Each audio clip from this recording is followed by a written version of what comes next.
Alright guys, HyDra again today. Hope you're doing well and enjoying your day so far, and today is the day after effectively 2 warm-up days here at the Major in Miami. We now have the big matchup starting, especially in the winners round 2. OpTic versus Toronto, FaZe versus Subliners. 2 massive matchups that will have huge implications on who takes the victory at the end of the day. The teams are certainly ready for it. The vibes on OpTic seem absolutely sky high, but their competition is ready as well. Very much enjoy your thoughts in the comments below. Hit the like button if you enjoy. Subscribe if you're new as always, I'd greatly appreciate it. Yesterday, however, we must discuss the final series of the day. We roasted Thieves yesterday, and I still think for good reason, but the team they lost to genuinely might be a different beast when it comes down to the LAN environment. After game 1, however, I thought, you know what, Boston just smoked Rokkr in both hardpoints they played earlier in the day, and now they're beating Gorillas in one. Maybe it's not going to go too well. But when it comes down to search and destroy play, Estriel went big in this one. And Estriel genuinely, right, we talked about the Rookie of the Year candidates the other day. Linz was right up there, now Rokkr have fallen off, as has his individual level. Gwyn is certainly still in the conversation. Geo is right in consideration as well. And there's a few other guys that have shown some promise, but I think Estriel genuinely looks like, I mean, I think Ake said it on the flight last night, a CDL caliber player now, rather than just merely challengers calling. He's a player that had, you know, Black Ops 4 Charles. He was a Black Ops 4 grinder for some time with Flames, his duo, and Flames is on the bench of the Gorillas. But they've stuck by Adam Assault, and yes, he got slammed in the series they played. Well, he got a .86, I think, in the series that they played against the Thieves. They still won it, though. And then, in the series that they played this one, Assault absolutely fries. Like, the first series that he's fried in, it feels like in a rather long time. Linz can't do anything here in the 1 versus 2. Estriel gets the kill. They get the defuse. They win the control as well. And Rokkr's Search and Destroy is not even great, especially on a map like Karachi, where they are vulnerable, but they still beat Boston at Game 2, Game 5. So just goes to show that Boston got to blow it up, and I'm genuinely happy that Rokkr lost this series. I know that might sound a bit mean, but I just feel like this Rokkr team definitely needs to change, and if they won this series, they might have felt, you know what, top 6, maybe we're good again. But it's what Florida did for years. Like the last couple of years when Florida would win a fluke series, they think, actually, we might be all right. They weren't all right. They needed moves. But what is it about the Los Angeles Gorillas when it comes to a LAN environment? Because they got top 6 as well back at Major 1 in Boston. And it was like, damn, how they pulled that one off. But they did, and Rokkr actually got top 4 that event. But this time they come in even different on a LAN environment. So it really is impressive stuff from the Gorillas. They just seem to come different when it comes to that. I don't really know why. On paper, they're still not good. I mean, they're not that good. I mean, they lost to the Surge the other day online. I mean, that is like 3-0 by Surge, didn't they, online? So I just can't really work this team out. But I will say that I've been impressed by how they've played on LAN absolutely so far. And we'll see if it continues. No doubt everybody today is going to be having the top 4 teams to win their games when they drop down to losers, because some of them will. But who knows how far Gorillas could go. And they will come out of this tournament with a nice little load of points. And I don't know if they need to upgrade their internet lines or whatever it is where these guys play from, but the team clearly has some potential. Rokkr, though, still aren't good. And yeah, they beat Boston, but I don't think Boston are good. They lost in 4 here, Rokkr, in the ends. I mean, have a look at this. They're 4-2 on LAN so far, 3-11 online so far this season. Might be Lanimals. Cool to see Doman can't have a bit of a bounce back as well, because he started the year so well, then he fell off a bit. He played really well yesterday to get them through the series, but it was Adam Assault, the MVP of the series here, with a dominant performance, honestly, up against the Minnesota Rokkr. But we've got to look on the other side, right? These numbers aren't great. As FaZe continues to say, with Rokkr's exit from the Major, Awakening has a 7th consecutive series in which he's gone negative. It used to be he'd have 7 consecutive series, he'd go positive and then still be losing, right? I mean, we talked for years, damn, Wake has got a 1.2, 1.3 again, and they've lost the game, what's going on? Now he can't buy a kill to save his life, right? So I think changes need to be made. I called this way early in the season. People clowning on me. They were like, Rab, why are you saying drop Awakening more than accuracy? But at the time it was true, and it remains true to this day. If you want to make a change in the AR position, this is what you've got to do. And this is remarkable, really. Last year, MW2, like, what has changed? You know, is it sound EQ? Is it snaking cheat? I just don't understand. But it's remarkable, right? That he went from 85% of series play that he was positive in to 15%, which is second last in the league, to possibly only GodRx. I think maybe GodRx was excluded from this because he didn't play that many series, but to be 55th in the league in anything when there are 48 current players, obviously they've had some changes, that's why there's more, but you know, that's pretty bad. It's probably time to call it a day. On the Gorillas side, their average placing so far is 6th. I mean, the last few years have not been great, obviously, but now they've gone 6th first major, they're 6th the second major. They probably will be 6th, let's be real. They play the loser of FaZe, no, they play the loser of OpTic Ultra. We'll have a look at the bracket here in a few minutes' time. So they should be losing that one, but honestly, who knows? Maybe these guys are built different on LAN. The numbers, though, not pretty. Lamar at a 0.75, Wake at a 0.76, Vivid at a shocker here as well. Lin's tried his best, but wasn't enough. To be fair, accuracy did drop a fair bit of damage. That's the other thing as well with Wake, is it's like, he doesn't get any kills, and his damage is the lowest in the lobby. Again, a bit marginal, but still not far off. Assault just fried. Estriel had a great series, and I think it's really making a name for himself, actually. If Gorillas keep performing well on LAN, and Estriel has shown promise online as well, Estriel can be up there in that kind of Rookie of the Year type discussion. So looking forward to the future of this team. I guess this means Gorillas aren't going to make a change, but I'm not sure they were going to anyway, just because they don't really have the funding or the resources anymore or anything like this.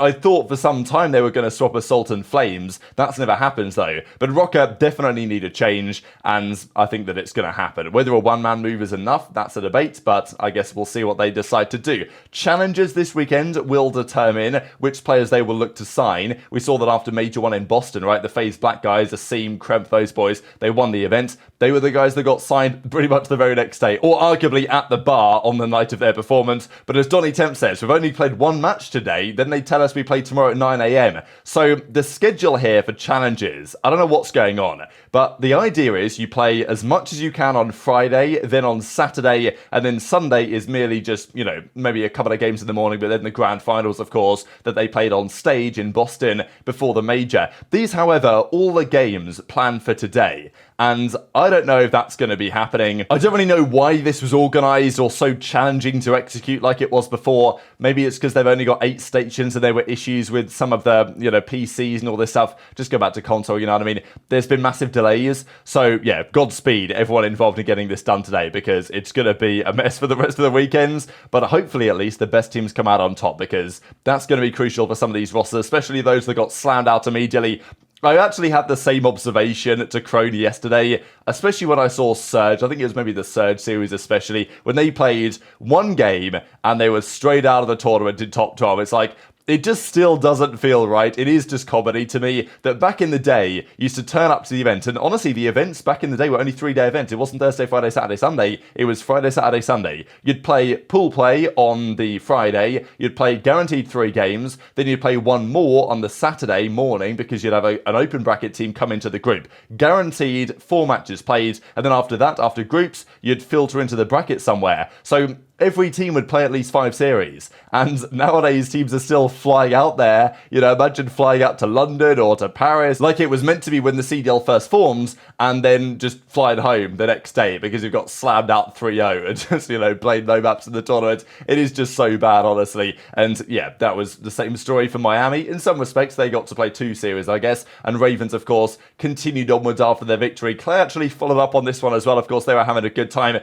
They play Vegas today, Ravens. Gonna be a harder series. I definitely think Ravens can win this one.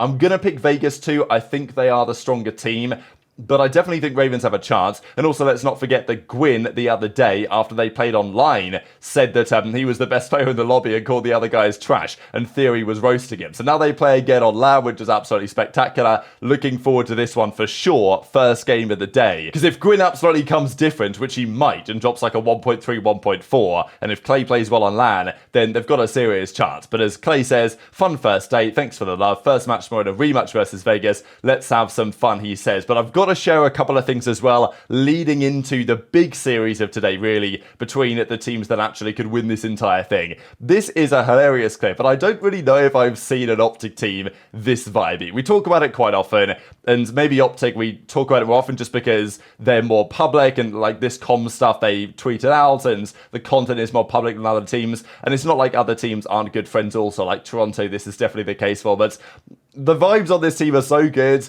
I know that Kenny made it a big focus of his kind of, well, addition to the roster that he was going to try and create this culture and chemistry that he wanted. This minute and a half is just hilarious, right? In the map 1 reset they had up against the Miami series before they went on to beat them very comfortably in a quick 3-0 fashion. Maybe that wasn't massively impressive in hindsight because Ravens also 3-0'd them in about 30 minutes. But everything is pointing towards, right, number 1 seed, 7-0 online, 1-0 so far on LAN here. OpTic being as much of a threat as they are going to be potentially all year. Team killing. I'm soaking. I hear you. I'm on hill. I'm on hill. They're lagging the fuck out. I don't see anything. Watch out. I think they're spawning me down. I'm one up a streak. I'm one up a streak. Bump me. I bumped you. I'm still one up a streak somehow. Shit on. Oh my god. Wait, what even happened? I don't know. I'm in their spawn though. Oh, what the fuck? What the fuck? I was one up a streak. Wait, ref. Hello. I'm like, we're up by 13, right? Yeah. We need 237, right? We need to. Yeah, that's 13, bro. What if you see me whip up my phone? I have my screenshot. I'm like recording it. I don't know. Their home team and they're in the map. That might be a forfeit. That might be cheese. Run map 2. I got 2. I got 2 warm-up kills. But if their coach is that turn to literally telling like, yo boys, this is what it is. You see her running on stage like, well, what if the coach they all go left? He's running. Yeah. All left. Listen, they're all left. Everyone left. I'm like, what the fuck? We just go on the break. We're like, wait, did they just triple cross left? Yeah. I'm telling you, bro. ErikBooM wasn't booming. That's why they're just. They probably just needed him to like. They're probably redoing their intro. What if they do that? What if we hear their music walk out again? No, apparently it's ErikBooM. It's Erik. That's weird. We are too. Nah, I'm telling you. Yeah. We might be the only. Are we the only like team like just like that's? We gotta be. Because that's like, gas in the name, bro. And they're like, wait, I'm about to talk to like Scrap like later tonight. I'm about to see whenever you call out, do you say ErikBooM? He's like, no, actually no, we don't actually.